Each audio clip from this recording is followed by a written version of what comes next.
Right now, your mind is fighting a battle you probably don't even realize is happening. Every single day, invisible forces are trying to take control of your thoughts. A harsh criticism from someone you respect. A message that never gets a reply. One unexpected setback.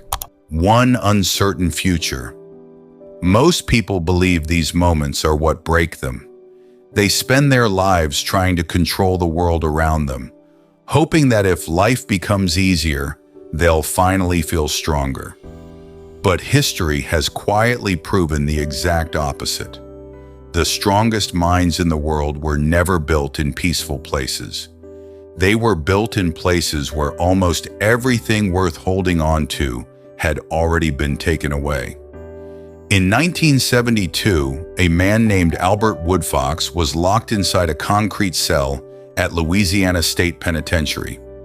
The room was barely 6 feet wide and 9 feet long.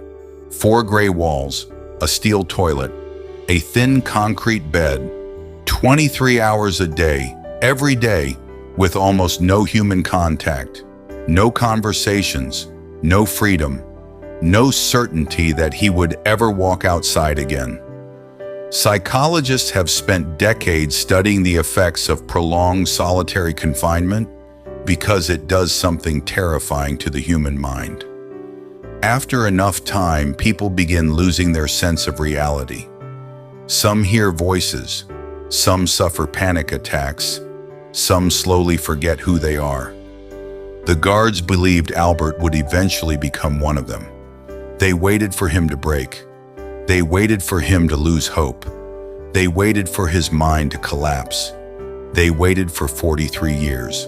When Albert Woodfox finally walked out of prison in 2016, people expected to meet a broken man. Instead, they met someone remarkably calm, thoughtful, and emotionally disciplined. Reporters kept asking the same question. How do you survive 43 years in solitary confinement without losing your mind? His answer wasn't dramatic. It wasn't about being fearless or unusually strong. Over time, he realized something that changed everything. The prison wasn't his greatest enemy. His own thoughts could become one, if he allowed them to. So instead of letting isolation decide who he became, he built structure where there was chaos. He read whenever he could. He studied law. He mentally walked through the streets of his childhood, recalling every corner, every building, every memory he could hold on to. Day after day, he trained his attention instead of surrendering it. Little by little, he discovered a truth that most people never learn until it's too late. Just because your mind creates a thought doesn't mean you have to follow it. That idea sounds simple. It isn't. Most of us spend our entire lives obeying every emotion the moment it appears. Someone criticizes us, and we replay it for days. Someone ignores us, and we question our worth. One bad moment quietly becomes the story we tell ourselves about our entire life. Albert understood something extraordinary. There is a difference between experiencing fear and giving fear permission to make your decisions. The world could lock his body inside a cell, but only he could decide whether his mind would live there too. And without realizing it, he had stumbled onto one of the most powerful psychological principles ever discovered. It isn't your circumstances that control your life. It's your relationship with those circumstances. Modern psychology now understands why Albert's mindset worked.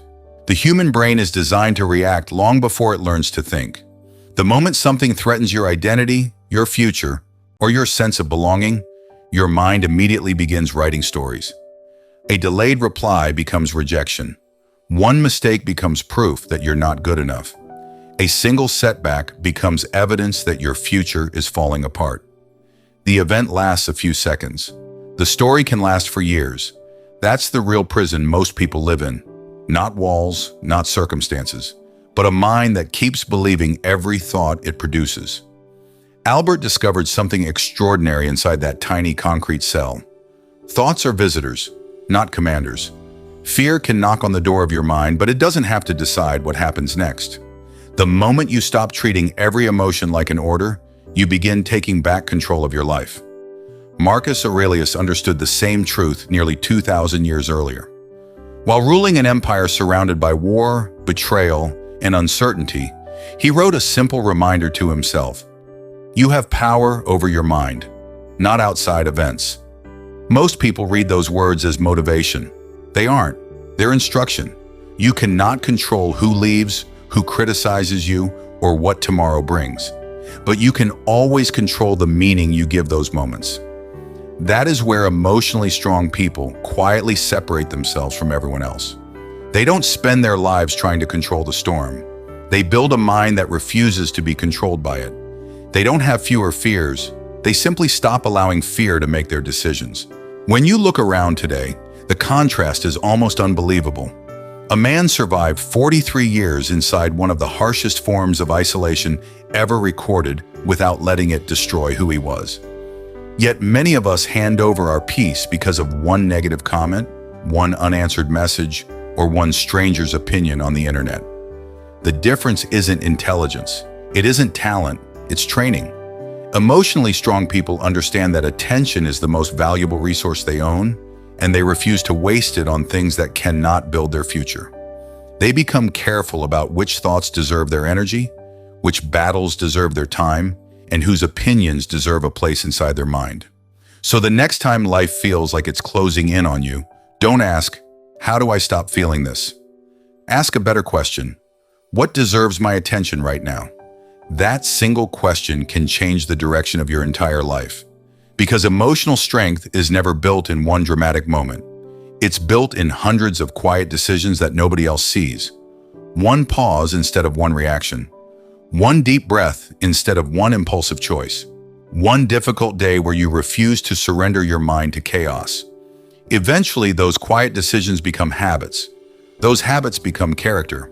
And one day, people will look at your life and wonder how you stay so calm while everything around you seems to be falling apart. They'll never see the invisible battle you won inside your own mind. But you will. Because in the end, emotionally strong people don't become unbreakable because life stopped testing them. They become unbreakable because they finally stopped giving the world permission to decide who they are.